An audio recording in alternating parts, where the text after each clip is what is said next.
नमस्ते recording club में RC Sandeep हाजिर हूँ आज the story of recording club part 230 लेकर के। और आज है 14 जुलाई 2023 और शुक्रवार को कहानी रिकॉर्ड करना अपने आप में कई यादों को पुनर्जीवित करने जैसा होता है। तो कल कहानी नहीं रिकॉर्ड कर पाया, माफ़ी चाहता हूँ इसके लिए, क्योंकि कल रिकॉर्डिंग क्लब ऐप को लेकर के कुछ अचानक चिंताएं उत्पन्न हो गई थी। फ़िलहाल उन चिंताओं पर कुछ हद तक विराम लगा, अभी पूरी तरह से तो नहीं, कुछ हद तक, लेकिन खैर वो सब तो चलता रहेगा। बात चल रही है 2019 का हमारा चौथा कन्वेंशन, आबू कन्वेंशन, और जिसमें कि कन्वेंशन के होने से पहले की प्रक्रियाएं चल रही हैं। आपने एक्सेसिबल डिवाइसेस के बारे में सुना, कौन कौन सी डिवाइसेस थी वो सब के बारे में सुना। और आज मुझे लगता है कि बात करनी चाहिए कि ओवरऑल कौन कौन से सेशन इस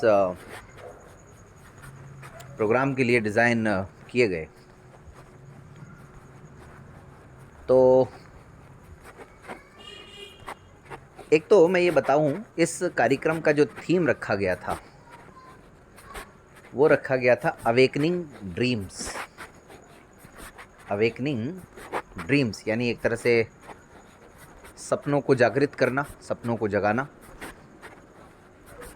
और चूँकि एक आध्यात्मिक संस्थान के साथ जुड़ कर के इस कार्यक्रम का आयोजन किया जा रहा था, तो ज़्यादातर इस कार्यक्रम पर जो प्रभाव था वो वहाँ के माहौल का और वहाँ के नियम कायदे कानून का होना लाजमी था।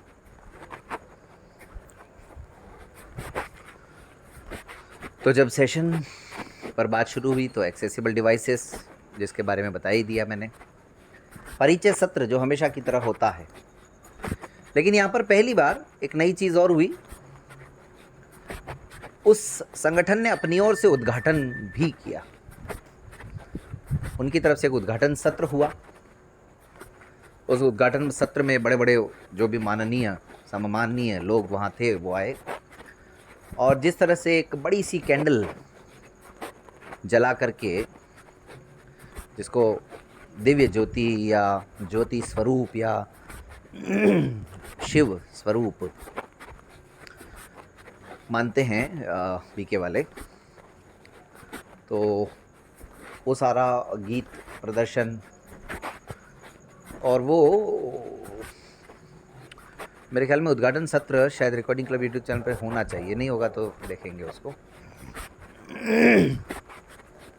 परिचय सत्र तो है, ये है या नहीं पता नहीं। उसमें काफ़ी मतलब थोड़ा सा टाइम टेबल इधर उधर हो गया, हमारा अस्त व्यस्त हो गया। तो एक सत्र सकारात्मक परिवर्तन के लिए आत्मचिंतन, इस नाम से एक सत्र था। ये सब होते होते लंच, और लंच के बाद 3 बजे से जीके कंपटीशन। हमेशा की तरह अली असगर बोहरा, जो कि उन दिनों विद्यार्थी ही थे, उन्होंने जीके कंपटीशन को संभाला था, और ये भी कुछ अलग अंदाज में हुआ था। अलग अलग फील्ड से प्रश्न पूछे जाने थे, और फर्स्ट सेकंड थर्ड वगैरह का प्रावधान था। टीमें बनाई गई थी, इसमें ग्रुप बनाए गए थे। तो रिकॉर्डिंग क्लब में हर साल जीके कंपटीशन में कुछ ना कुछ अलग अलग होता रहा है, लेकिन अब जो जीके कंपटीशन का स्वरूप रहा है अभी छठे कन्वेंशन से, अब कमोबेश आगे यही चलता रहेगा। तो अब लंच के बाद का जो समय होता है आमतौर पर लोगों के लिए थोड़ा सुस्ताने का समय होता है, तो ऐसे में कुछ प्रैक्टिकल सेशन रखने ज़रूरी हो जाते हैं। तो जीके कंपटीशन बड़ा अच्छा विकल्प था, बेहतर विकल्प था इसके लिए।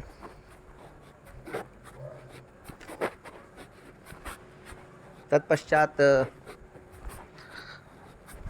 यही वाला सेशन था, टेक्नोलॉजी वाला,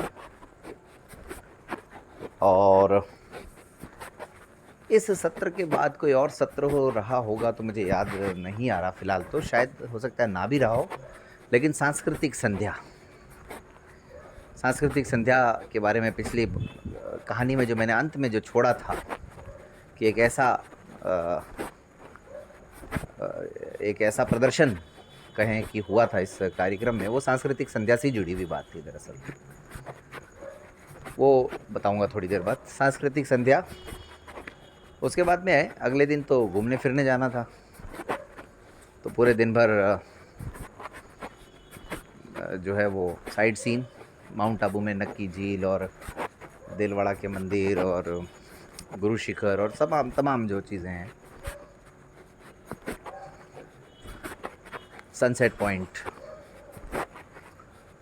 पीस पार्क तो बीके की ही प्रेमाइसेस है, पांडव भवन, ग्लोबल हॉस्पिटल, और ये और क्या था,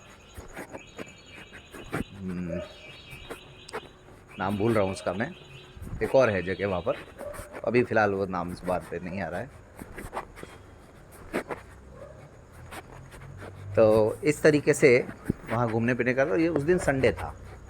अच्छा, 17 तारीख की शाम से व्यवस्थाएं थी, 18 तारीख को सुबह से कार्यक्रम शुरू थे, 19 तारीख को संडे था, और 20 तारीख को अंतिम दिन एक सत्र रखा गया, जिसका कि मतलब विचार तो था पहले से, अनाउंस भी किया था, लेकिन परिस्थिति ऐसी नहीं बन पाई थी कि वो सत्र किया जाए। लेकिन 19 तारीख की शाम को ही उस बारे में हमारे कुछ साथियों ने, कर्मवीर भाई ने थोड़ी सी उसमें, प्रतीक भाई ने और कर्मवीर भाई ने, कहना चाहिए कि इसमें मतलब हम सबको जगाने का थोड़ा काम किया, और रातों रात वो सेशन डिज़ाइन हुआ। वो था सुखद वैवाहिक जीवन के सूत्र, सुखद वैवाहिक जीवन का आधार, इस तरह का वो एक सत्र था। विनोद गढ़वाल जी उसके मॉडरेटर थे, और उसमें चेतना मैडम और एक थे मिस्टर 12 टके, अजीत 12 टके जी, और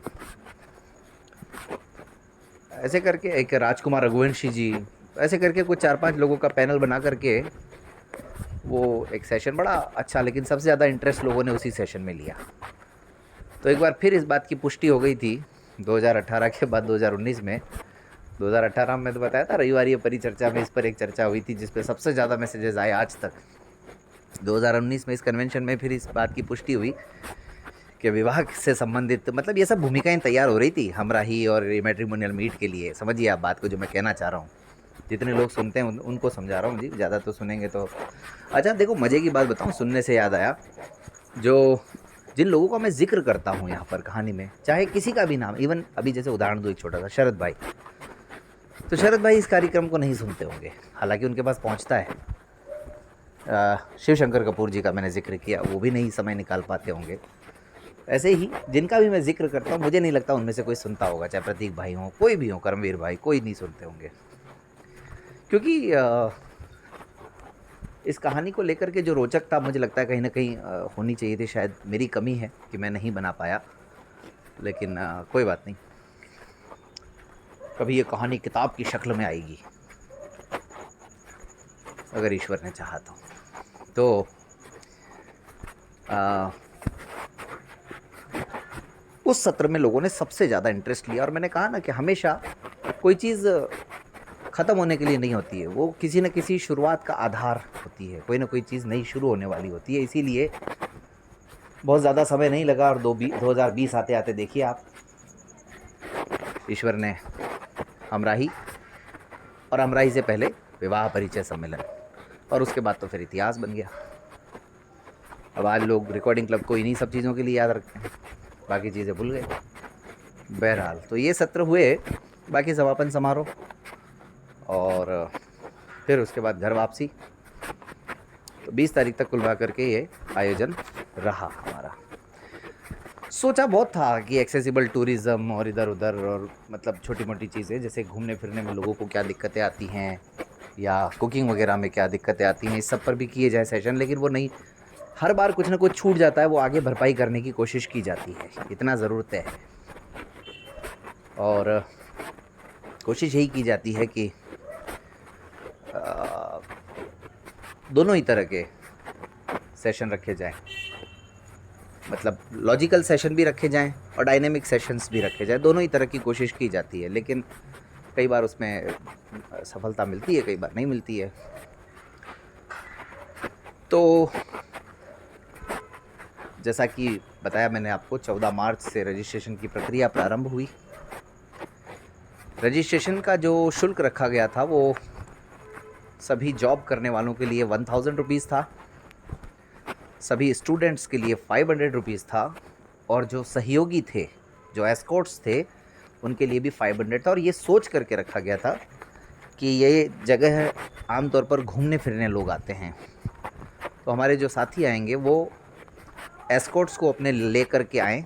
ज़्यादा से ज़्यादा प्रमोट हमने इस बात को किया था ताकि उनको संभालने के लिए हमको अतिरिक्त मेहनत थोड़ी ना करनी पड़े। तो इस वजह से इस कार्यक्रम में एक ये भी विशेष बात रही कि जो सहयोगी थे उनकी संख्या भी बहुत ज़्यादा थी। बाकी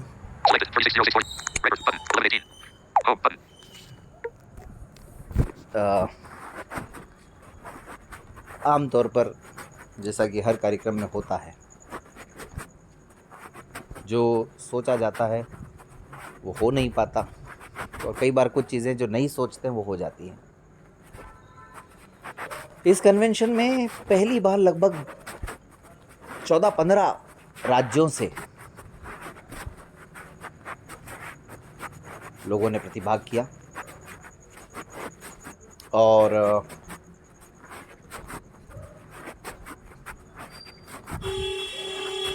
कई असामान्य परिस्थितियां उत्पन्न हुई। कई बार कई तरह की चुनौतियां भी सामने आई। कुछ लोगों ने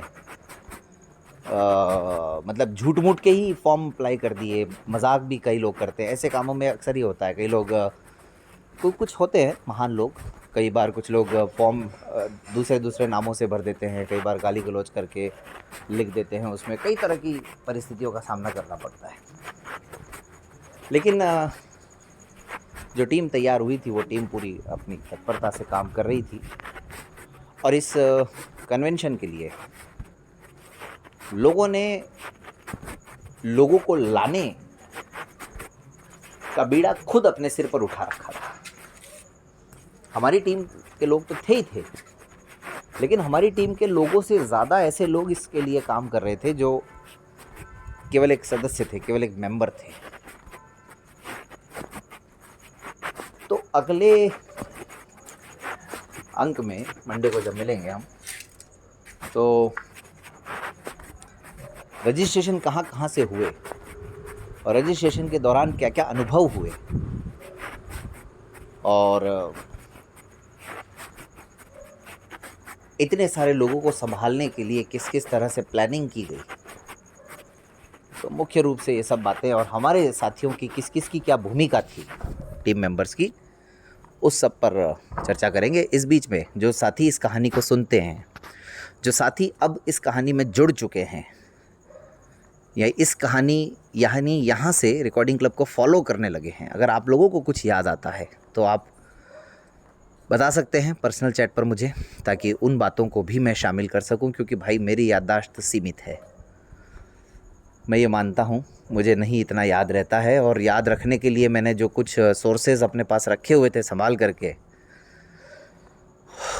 उनमें भी कुछ समस्या उत्पन्न हुई, तो मैं उनको नहीं सुन पाया। यानी उस दौरान आए हुए मैसेजेस, उनको मैंने संभालने की भरसक कोशिश की, मगर वो वायरस की वजह से या न जाने किस वजह से, जैसे उदाहरण के लिए कोई ऑडियो फाइल थी तो वो फ़ोल्डर में बदल गई, अब उसको सुन ही नहीं सकते आप। खासकर व्हाट्सअप की जो वॉइस मैसेजेस की फ़ाइलें होती हैं, लंबे समय तक अगर वो कंप्यूटर में हमारे रखी रहें तो वो ओपस फाइल जो है वो फ़ोल्डर बन जाती है। तो मेरे साथ ऐसा ही हुआ, इस वजह से मैं बहुत कुछ ऐसा है जो मिस कर गया। मुझे उस समय तो यही था गर्व कि जब भी कभी सुनाएंगे इन बातों को, इन वॉइस मैसेजेस को सुन करके याद आ जाएंगी चीज़ें, लेकिन नहीं याद आती हैं। क्या करें दोस्तों, याद करने की बहुत कोशिश करते हैं, और अब तो कभी कभी ऐसा लगता है पुरानी बातें याद रहती हैं, नई नई बातें भूलते जाते हैं। ऐसा मुझे लगता है कई सारे साथियों के साथ होता होगा। बाकी मैं तो बहुत कमज़ोर हूँ याद रखने के मामले में। बस यूँ समझिए कि कड़ियों को जोड़ करके, घटनाओं को जोड़ दे करके, याद करके फिर वो चीज़ें याद आने लगती हैं थोड़ी-थोड़ी, और उन थोड़ी-थोड़ी चीज़ों के याद आने से ये अनुमान लग जाता है कि ऐसा रहा होगा। और कुछ बातें देखिए, कुछ बातें ऐसी होती हैं जो हमको चोट पहुँचाती हैं या हमारे दिमाग पर असर कर जाती हैं। कुछ बातें बड़ी अविस्मरणीय होती हैं। जैसे मैंने अभी कहा ना, एक सेशन रातों रात तैयार हुआ, तो अब ये बात ऐसी थी जो बोली नहीं जा सकती है, क्योंकि वास्तव में और उस सेशन का जो फीडबैक रहा वो भूला नहीं जा सकता है। वो चित्र आँखों के सामने आ जाता है। तो ऐसी कई सारी घटनाएं रहती हैं। बाकी कोशिश करता हूँ कि आप सब मुझे मदद करें इस मामले में। और चलिए फिर मिलते हैं कहानी के अगले अंक में। धन्यवाद।